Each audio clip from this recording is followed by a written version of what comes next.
ജമ്മു കാശ്മീരിൽ നിയമസഭാ തെരഞ്ഞെടുപ്പിന്റെ മൂന്നാം ഘട്ടം നടക്കാനിരിക്കെ കുൽഗാമിലുണ്ടായ ഏറ്റുമുട്ടലിൽ 2 ഭീകരരെ സൈന്യം വധിച്ചു. ഏറ്റുമുട്ടലിൽ 5 സുരക്ഷാ ഉദ്യോഗസ്ഥർക്ക് പരിക്കേറ്റു. പരിക്കേറ്റ 4 ജവാന്മാരെയും ട്രാഫിക് പോലീസ് ഉദ്യോഗസ്ഥരെയും ആശുപത്രിയിലേക്ക് മാറ്റി. മേഖലയിൽ ഏറ്റുമുട്ടൽ തുടരുകയാണെന്നാണ് റിപ്പോർട്ട്. കൊല്ലപ്പെട്ട ഭീകരരെ തിരിച്ചറിഞ്ഞിട്ടില്ല. കുൽഗാമിലെ അഖിഗാം ഗ്രാമത്തിൽ ഭീകരരുടെ സാന്നിധ്യമുണ്ടെന്ന വിവരം ലഭിച്ചതോടെ സൈന്യവും പോലീസും സിആർപിഎഫും ഉൾപ്പെട്ട സംയുക്ത സംഘം ഓപ്പറേഷൻ നടത്തുകയായിരുന്നു. പ്രദേശവാസികൾക്ക് അപകടമുണ്ടാകാതെ ഭീകരരെ സേന വളഞ്ഞു.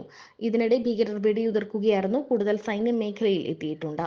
3 ദിവസങ്ങളിലായി ധോഡ, കത്വ, രജൌരി, പൂഞ്ച്, റിയാസി മേഖലകളിൽ ഭീകരരുടെ സാന്നിധ്യത്തെ തുടർന്ന് ഓപ്പറേഷൻ നടത്തിവരികയാണ്. 18-നും 25-നും നടന്ന നിയമസഭാ തിരഞ്ഞെടുപ്പിന്റെ 2 ഘട്ടങ്ങൾ സമാധാനപരമായിട്ടാണ് നടന്നത്. രജൌരി, റിയാസി, പൂഞ്ച് തുടങ്ങി ഭീകരരുടെ സാന്നിധ്യം കൂടുതലുള്ള മേഖലകളിൽ അടക്കം വോട്ടെടുപ്പ് നടന്നു. മൂന്നാമത്തെയും അവസാനത്തെയും ഘട്ടം ഒക്ടോബർ 1-നാണ്. വോട്ടെണ്ണൽ ഒക്ടോബർ 8-നാണ്. അതേസമയം കഴിഞ്ഞ ദിവസങ്ങളിൽ ജമ്മു കാശ്മീരിൽ സുരക്ഷാ സേനയും ഭീകരരും തമ്മിൽ വീണ്ടും ഏറ്റുമുട്ടൽ നടന്നു.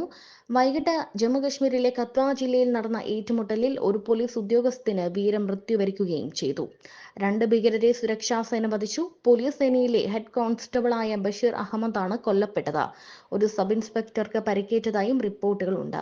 കത്വ ജില്ലയിലെ കോഗ് മണ്ഡലി ഗ്രാമത്തിൽ വച്ചായിരുന്നു ഏറ്റുമുട്ടൽ. ഗ്രാമത്തിലെ ഒരു വീടിനുള്ളിൽ ഭീകരർ ഒളിച്ചിരിക്കുന്നുണ്ടെന്ന രഹസ്യ വിവരത്തെ തുടർന്നാണ് സേന മേഖലയിലെത്തിയത്. തുടർന്ന് ഭീകരരും സുരക്ഷാ സേനയും തമ്മിൽ വെടിവയ്പുണ്ടാകുകയായിരുന്നു. കത്വയിൽ ഇപ്പോഴും ഏറ്റുമുട്ടൽ തുടരുകയാണ്. ഭീകരർക്കായുള്ള തിരച്ചിൽ ശക്തമാക്കിയിരിക്കുകയാണ് സുരക്ഷാ സേന. കഴിഞ്ഞ ദിവസം ജമ്മു കാശ്മീരിലെ കുൽഗാമിലുണ്ടായ ഏറ്റുമുട്ടലിൽ 2 ഭീകരരെയും സൈന്യം വധിച്ചിരുന്നു. സുരക്ഷാ ഉദ്യോഗസ്ഥർക്ക് പരിക്കേൽക്കുകയും ചെയ്തിരുന്നു.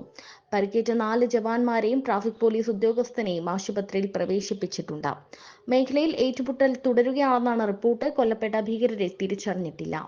കുൽഗാമിലെ അഡിഗാം ഗ്രാമത്തിൽ ഭീകരരുടെ സാന്നിധ്യമുണ്ടെന്ന വിവരം ലഭിച്ചതോടെ സൈന്യവും പോലീസും സിആർപിഎഫും ഉൾപ്പെട്ട സംയുക്ത സംഘം ഓപ്പറേഷൻ നടത്തുകയായിരുന്നു. പ്രദേശവാസികൾക്ക് അപകടമുണ്ടാകാതെയാണ് ഭീകരരെ സേന വളഞ്ഞത്. ഇതിനിടെ ഭീകരർ വെടിയുതിർക്കുകയായിരുന്നു.